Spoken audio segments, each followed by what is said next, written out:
A identidade dele tá aqui. Você vê. Rapaz, não tá muito vendo direito. Não. Hudson Luiz Silva de Souza. Não, eu ia ver era a idade mesmo certa. 58 anos. Rapaz, é uma criança. A minha filha mais velha já tem 54. Olha aí. Mas conte a história. Aí, o que acontece é o seguinte. Nós ia falar o quê? Eu falo que... Respeito Isso. do brigadeiro? Pode ser. O brigadeiro eu não conhecia. Eu falando lá da minha região, que era no Piauí, do quartel lá, que era o meu regime, e aí para falar com... Havia um coronel, tinha que falar com o capitão para poder chegar lá. É mil coisas, para ele poder encaminhar. O senhor serviu aonde? Eu servi no sexto... Eu servi no segundo BEC Engenharia. Qual a cidade? Teresina, capital de Teresina. E aí o senhor veio para Roraima como? Como é que o senhor achou isso Eu aqui? vim para Roraima porque eu já tinha o quê? Eu não quis enganjar, até porque eu ganhava R$ 45 como soldado. Vamos falar assim no real. Ganhava R$ 45. E antes de eu servir, eu já ganhava 97. E aí eu não quis enganjar, porque eu já era classificado como que fosse quase um mecânico, só que eu não era mecânico, né? Tinha os homens lá de 7 fitas, que eram os mecânicos chefes. E eu era o sargento Leonda, era o Creonda, era o capitão, que nem eu te falei, do capitão Pimenta, e o tenente Vince. Isso era gente de pegar no ferramento. Era gente de pegar no ferramento. E essa segunda, que vamos falar, segundo BEC, isso veio de João Pessoa. Veio de João Pessoa para estar lá para fazer um quartel lá em Teresina. E aí, assim, dali, na época, chegou o tempo de eu servir, foi em 67. Eu fiquei um ano e, como eu já tinha um entendimento na parte mecânica, eu não quis. Eu fui ficar civil, mas acharam ruim, porque queriam me sungar um pouco, mas eu não queria. E aí, o que acontece? É que eu fiquei 4 anos, com mais um ano, fez 5 anos no segundo BEC, engenharia. Abri a Boa Vista, eu estou mentindo. Eu abri de Bacabal, Inter, a Pará, Maranhão, que chama BR-316, viu? E quando completou uma banda de asfalto, eu me desentendi com meus comandantes e pedi a conta, e eles não deram. E eu abandonei. E aí passa um cidadão lá comigo e dizer assim: Macedo, eu estou te vendendo isso aqui, que eu quero ir embora para Boa Vista, Manaus, que o camarada lá, um operador de máquina lá, ganha 2.600. E eu ganhava 97. Aí eu digo: rapaz, mas é isso mesmo? É. Eu te vendo essa joia aqui para ti.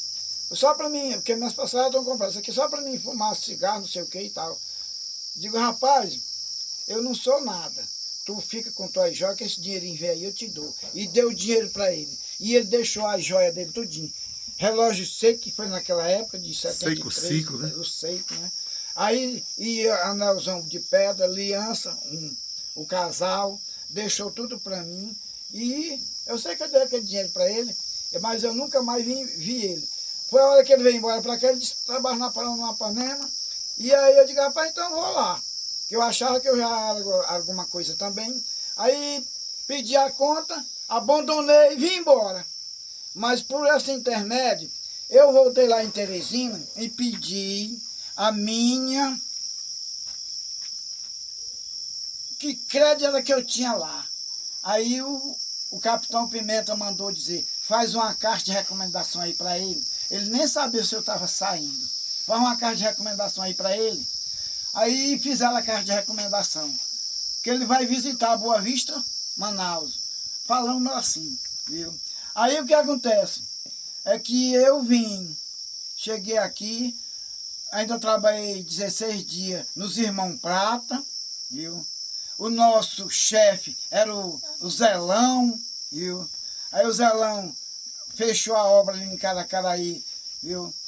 E o trator, quando eu fui para lá, já tinha 14 para trabalhar naquele trator. O trator movimentado a cabo de aço. E aí eu fui para lá, chegou lá, os caras tudinho tocavam aquele cabo de aço. E eu era remendando o cabo de aço. Então na última hora eu disse, agora você vai fazer o teste. Eu fiz o teste, fiz em carregadeira também. E despachou os 14 e ficou só comigo. Aí disse, eu estou precisando de um operador de carregadeira lá na Boa Vista para encher a boca da onça lá, que era pro asfalto aí, né? Aí veio para cá, quando eu cheguei aí, o doutor foi e falou assim, disse, meu jovem, é o seguinte, mês de setembro, tá aqui, já tá uma papeletinha aqui, mês de setembro você já tá fichado aqui, venha.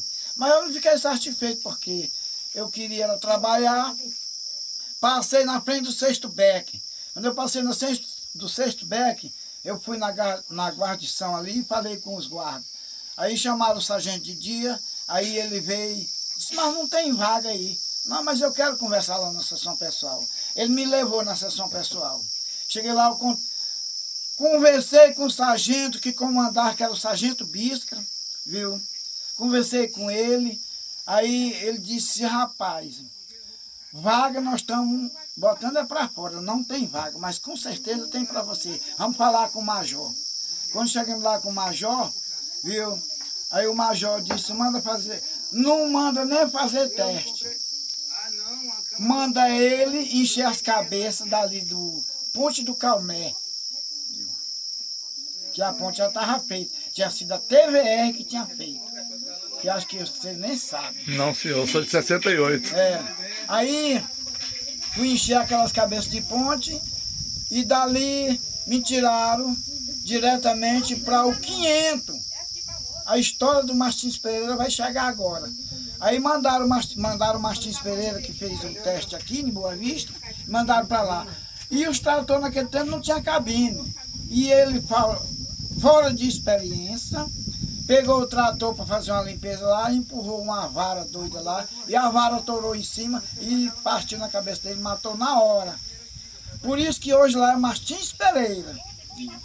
Aí o que acontece é que nessas horas me tiraram, jogaram de novo para cá, porque chegou mais 3 operadores lá e me tiraram aqui para o aterro do Rio Branco, para a cabeça da ponte do Rio Branco.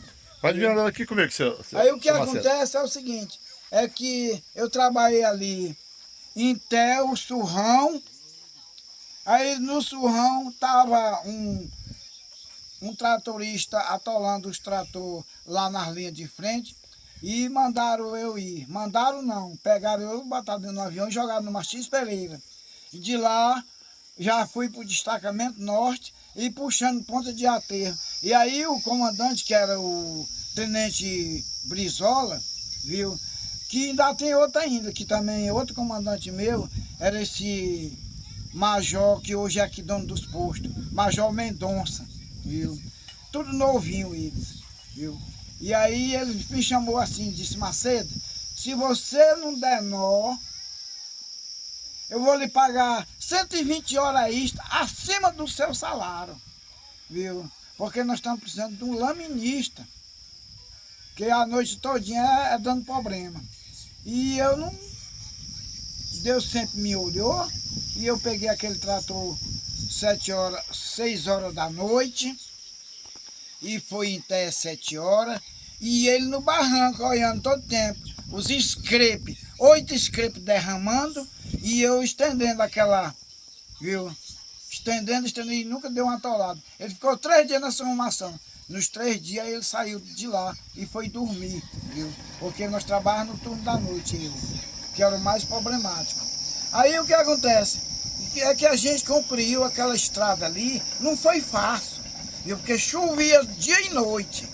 E aí se o cara não dissesse que entendesse, ele atolava a máquina na maior facilidade.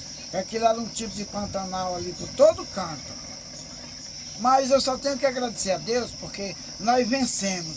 E na hora que a gente terminou de vencer, que chegou a linha do Equador, o tenente Menzoro fez uma escolha lá e já me pegou para me vir dar instrução no Normandia, por uma regra de soldado, lá para ensinar os soldados a trabalhar em escrevo e em trator. Normandia, a estrada a 401 já estava pronta já? Era tudo no chão. Tudo caminho de carro. Era caminho de carro. E Normandia era aquele negócio mais feio do mundo, caminho do boi. Caminho do carro de boi, né? Era caminhão do boi. E nós abrimos aquela estrada, abrindo e em Pissarra até dentro de Normandia. E de Normandia eu estou aqui, contando vitórias. Só tenho que agradecer a Deus, porque agora mesmo, porque eu tenho um neto que eu criei e está no quartel, já é sargento. E tem o mais velho que não teve carreira, mas saiu um grande operador de base. Então que eu disse para ele, que ele disse assim, disse, pai, eu já fiquei 7 anos no sexto B, que eu vou sair, que não dá mais, é muito pouco que eu ganho. E eu conheço que eu ganho mais fora. Aí ele disse assim para mim, olha, tem um tal de Luiz Brito aí que paga muito bem. E aí eu digo, mas você não trabalha com o Luiz Brito, porque eu já trabalhei 2 vezes e eu sei como é o Luiz Brito. Ele não deixa tu descer nem para cuspir, viu? Aí eu não conhecia o trabalho dele. E quando ele veio e fez o teste, ele disse, ó pai, bateu no meu ombro e disse, ó pai, eu fui aprovado. E o homem vai me pagar bem. E ficou uns 8 anos no Luiz Brito, mas aí saiu fora porque depende também de salário. Aí o que acontece é que agora nós vamos falar para o Brigadeiro. O Brigadeiro, eu arrumei uma terra aqui no Rio Cachorro, nos anos de 80. E o que acontece é o seguinte, que tinha... Ele mandava os bate-pau dele, que era a Paninona, viu? E era o Adaildo, viu? Eram os bate-pau dele, os homens de fita, né? E aí não respeita ninguém, pensa que o cara é cachorro. Eu entrei pro Rio Cachorro pela Cachoeirinha e varava, vinha pro Rio Cachorro. Que justamente quando o Otomar chegou, fez uma estrada lá. Aí disse, você não é dono de terra aqui. E pode ser, viu? E mandou ele, só que ele não falou, eu não conhecia ele. E aí mandava esses 2 homens lá direto comigo para me sair de lá.